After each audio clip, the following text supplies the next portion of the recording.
English నేర్చుకుని అనర్గళంగా మాట్లాడాలనుకుంటున్నారా? అయితే వెంటనే కాల్ చేసి రిజిస్టర్ అవ్వండి. నమస్కారం సార్. నమస్తే. సార్ బేసిక్గా అంటే రిలేషన్షిప్లో వైఫ్ అండ్ హస్బెండ్కి గొడవ అయిపోయిన తర్వాత క్లియర్ చేసుకునే ప్రాసెస్ ఏదైతే ఉంటుందో ఆ కమ్యూనికేషన్ కూడా సరిగ్గా ఎక్స్ప్రెస్ చేయలేక మళ్ళీ అది ఇంకా పెద్దగా అయ్యే అవకాశమే మనం చూస్తూ ఉంటాం. బికాస్ కమ్యూనికేషన్ ఎలా చేయాలి, ఎలా ఎక్స్ప్రెస్ చేయాలి అని తెలియక అలా గొడవైన సందర్భాల్లో ఇటు వైఫ్ అయినా హస్బెండ్ అయినా ఎలా కమ్యూనికేట్ చేసి ఎలా ఎక్స్ప్రెస్ చేస్తే అక్కడ గొడవ అనేది సాల్వ్ అవుతుందంటారు? Very important. ఫస్ట్ థింగ్ గుర్తుపెట్టుకోవాల్సింది, యూ వాంట్ రిలేషన్షిప్పా ఈగోనా? ఈ పర్స్పెక్ట్తో స్టార్ట్ చేయాలి.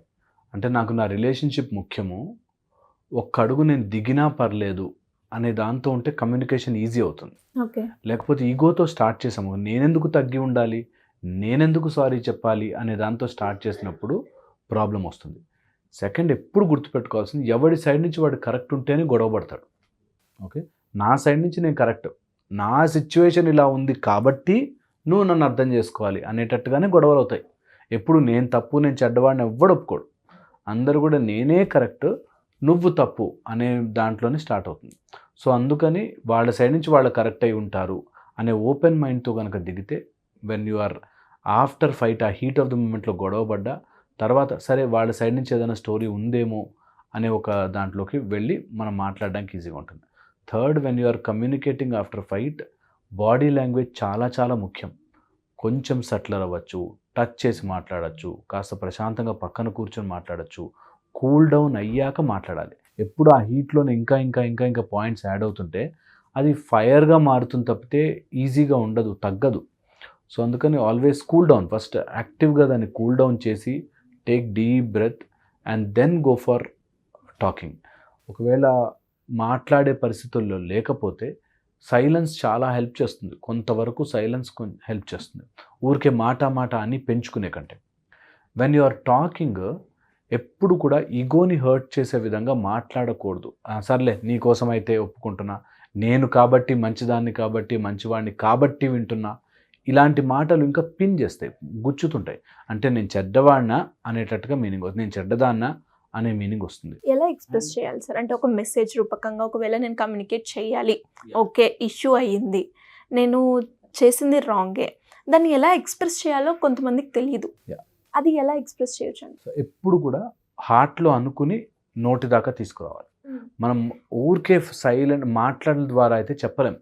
నిజంగా ఇఫ్ యూ ఫీల్ ఇన్సైడ్, నీకు ఆటోమేటిక్గా you will express. If you don't feel inside, చెప్పాలి కాబట్టి దీన్ని బట్టి కొట్టించి చెప్పినట్టుగా చెప్పాలి కాబట్టి అంటే it's always a wrong communication anywhere. That's why you feel it from inside. నిజంగా వాళ్ళ పొజిషన్లోకి వెళ్ళి వాళ్ళ సిచ్యువేషన్ అర్థం చేసుకుని మనం మాట్లాడగలిగితే ఆటోమేటిక్గా కమ్యూనికేషన్ వచ్చేస్తుంది. వీటన్నిటికీ కంపాటబిలిటీ చాలా ముఖ్యం. అంటే ఆ రిలేషన్ నాకు అవసరము అనుకున్నవాడు ఆటోమేటిక్గా మాట్లాడతాడు, ఎలా కాదనుకున్నా మాట్లాడతాడు. అవసరం లేదు నాకేం తక్కువ అనే దాంట్లో ఫైట్లోకి వచ్చినప్పుడు ఎక్కువైపోతుంది. ఓకే, ఒకవేళ మాట్లాడేటప్పుడు మనము ఆల్వేస్ వాళ్ళ ప్రయారిటీస్ ఏమున్నాయో వాటి మీద కొట్టకూడదు. అంటే తల్లిదండ్రులను అంటూ, లేకపోతే నువ్వు ఇట్లాంటి వాడివిరా, నువ్వు అట్లాంటి దానివిరా, ఈ టైప్లో మాటలు వాళ్ళ పర్సనాలిటీని కానీ వాళ్ళ ఫ్యామిలీని కానీ కించపరుస్తూ మాట్లాడితే ఇది ఫ్లేరప్ అయిపోతుంది, ఎక్కువైపోతుంది. ఓకే, నువ్వు ఇలా చేసావు, నువ్వు ఇలా చేసావు కాబట్టి నా బ్రతికిలా ఉంది, ఇలా మాట్లాడతారు చాలామంది. Which is wrong method to proceed. ఎప్పుడైనా సరే దారి గొడవకే దారి తీస్తుంది, ఇంకా ఇంకా ఇంకా కిందకే వెళుతుంది కానీ పైకి వెళ్ళదు. సో పర్సనల్ ఇష్యూస్లో కాకుండా ఇష్యూని మాట్లాడచ్చు. నువ్వు అప్పుడు చేసినప్పుడు నాకు ఎలా అనిపించింది అంటే, దట్ ఈస్, నువ్వు అలా చేసావెందుకు అనే కంటే నువ్వు అట్లా చేసినప్పుడు నాకు ఎట్లా అనిపించింది అంటే is the best approach. Okay, so you put on your, నా సైడ్ నుంచి చెప్తున్నాను, ఇది గొడవ కాదు, ఇది ఫైట్ పెంచడానికి కాదు, బట్ నువ్వు అలా ఆ రోజు అలా మాట్లాడినప్పుడు నాకేమనిపించింది అంటే అనే వ్యూ చెప్పడం is always important in relationship. View చెప్పడం. అండ్ నేను మళ్ళీ మళ్ళీ చెప్తుంటాను, వాళ్ళు ప్రిపేర్డ్గా లేనప్పుడు నువ్వు ఎంత చెప్పినా waste. True. Okay, cement road మీద సీడ్లు విసిరితే ఎలా అయితే మొలకెత్తవో అలాగ వాళ్ళ మైండ్ గట్టి పడిపోయాక నువ్వు ఎంత చెప్పినా కూడా వాళ్ళు తాను తప్పు తీస్తారు. So prepare their mind before you talk. Prepare their mind. వాళ్ళ మైండ్ని నిజంగా స్మూత్ జోన్లోకి తీసుకురావాలి. ఎలా తీసుకురావాలి? Just by your behaviour, your pattern. నాకు గొడవ కాదు ఇంపార్టెంట్, నాకు this is the way I felt, నా ఫీలింగ్ నాకు ఇట్లా చేసింది అనేది వాళ్ళకి కమ్యూనికేట్ చేయగలిగితే డెఫినెట్లీ బాగుంటుంది. ఇలా కమ్యూనికేట్ చేసినప్పుడు పక్కన వాళ్ళకి, తెలిసిన వాళ్ళకి, ఫ్యామిలీలో ఫ్రెండ్స్కి, వీళ్ళకి చెప్తూ ఉంటారు. Which is wrong. Never involve a third person in your fight.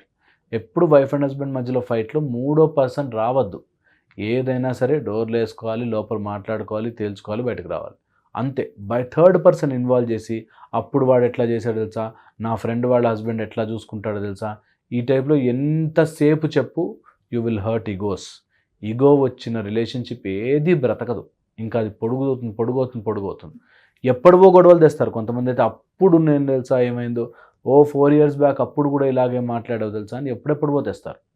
And fifth, ఈ కోపంలో ఉన్నప్పుడు, ఇరిటేషన్లో ఉన్నప్పుడు, ఆఫీస్ స్ట్రెస్లో ఉన్నప్పుడు, వర్క్ స్ట్రెస్లో ఉన్నప్పుడు ఇలాంటివి తీసుకురాకపోవడమే నయం. ఎందుకంటే అవి పెరుగుతాయి కానీ తగ్గవు.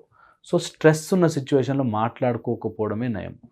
అండ్ ఎప్పుడు కూడా ఆల్వేస్ ఫ్యామిలీ స్టార్ట్ అయ్యే ముందే ఈ రూల్ పెట్టుకోవాలి, సన్రైజ్ సన్సెట్. ఎప్పుడు ఈ రూల్ ఈజీగా పనిచేస్తుంది. పొద్దున గొడవైందనుకో, సన్సెట్ అయిపోగానే, సూర్యుడు అస్తమించగానే మర్చిపోతా. రాత్రి గొడవైందనుకో, సూర్యుడు ఉదయించగానే మర్చిపోతా అని రూల్ పెట్టేసుకోవాలి. ఒక 6 గంటలు గొడవ వచ్చింది, కోపడ్డారు, బాధపడ్డారు, ఫైట్ అయిపోయింది. నెక్స్ట్ డే మార్నింగ్కి నార్మల్, అన్నీ మర్చిపోవాలి, దులిపేసుకోవాలి. అంతలు నిజంగా చెప్తున్నాను, దులిపేసుకోవాలి. ఫైట్ అందరికీ ఉంటాయి. ఒపీనియన్స్ డిఫరెన్స్ ఉండడం ఈజ్ న్యాచురల్. ఎవరికైనా అందరూ అన్నీ ఒప్పుకొని సమాంతరంగా ఉండలేరు. ఇది ట్రై చేసి చూడండి. చాలామంది వైఫ్ అండ్ హస్బెండ్ వచ్చిన వాళ్ళు అలా చేస్తుంటే బాగుండు, ఇలా చేస్తుంటే బాగుండు అని చెప్తారు కదా. సేమ్ నీలాగే నువ్వు ఇలా చేయొత్తే ఆయన కూడా చేయొత్తాడు, నువ్వు ఇలా చెప్తే ఆయన 10 నిమిషాలు నీకే విసుగు వస్తుంది. సేమ్ నీలాగా ఎవరు ఉండరు. ఉంటే మనకే నచ్చదు. ఆయన పర్సనాలిటీ ఈజ్ గుడ్, మన పర్సనాలిటీ ఈజ్ గుడ్, మనం మాట్లాడే తీరు ఇస్ గుడ్, వాళ్ళు మాట్లాడే తీరు సేమ్ నీలాంటి మనిషే. నీ ముందు నువ్వు చేస్తున్నాడు, నువ్వు ఇట్లా వంగుతున్నాడు, అట్లా చేశాను మనకి విసుగొస్తుంది, ఇట్లా ఉన్నాడు ఏంటి అని. అలాగా మనలాగే వాళ్ళు ఉండాలి అని ఎక్స్పెక్ట్ చేయడం తప్పు. అలా ఎక్స్పెక్ట్ చేస్తే కొన్ని రోజులు కూడా సంతోషంగా ఉండలేం. అందుకని వెరీ ఇంపార్టెంట్. అండ్ ఎక్స్పెక్టేషన్ వచ్చినప్పుడు ఇలా గనక ఎక్స్పెక్టేషన్ మనం తీసుకుంటే ఆ ఎక్స్పెక్టేషన్ కూలిపోవడానికి ఛాన్సెస్ ఎక్కువగా ఉంటాయి. సో ఎవరి పర్సనాలిటీ వాళ్ళది అనేది గుర్తుపెట్టుకొని మన ఓన్ లైఫ్లో ఎదుగుదల గురించి ఆలోచించాలి. ఎప్పుడైతే you grow, all these things will become small. So చిన్న గొడవలు ఉంటాయి, దట్స్ ఓకే అనుకోవాలి. అదే రిలేషన్షిప్లో బ్యూటీ. ఒక రిలేషన్షిప్ అందంగా ఎందుకు ఉంటుందంటే, ఎన్ని గొడవలైనా కూడా, ఎంత కోపం వచ్చినా, ఎంత బాధ వచ్చినా, నావాడు, నా భార్య, ఇందులో ఏంటి పోయేది ఉంది అని అనుకున్నప్పుడు ఇవి ఒపీనియన్ డిఫరెన్స్ వస్తుంటాయి, పోతుంటాయి. ఎప్పుడైతే నా ఫీలింగ్ పోతుందో ఇంకా శత్రుత్వంగా మారిపోతుంది. ఆ నా ఫీలింగ్ని ఎప్పటికప్పుడు జాగ్రత్తగా పదిలంగా కాపాడుకోవాలి. నెవర్ ఎవర్ వీడు నావాడు, ఆమె నా భార్య అనే మనిషి ఫీలింగ్ పోయిందంటే మాత్రం వాళ్ళు ఎన్ని గంతులు వేసినా ఏం చేసినా ఆ రిలేషన్షిప్ నిలబడుతుంది.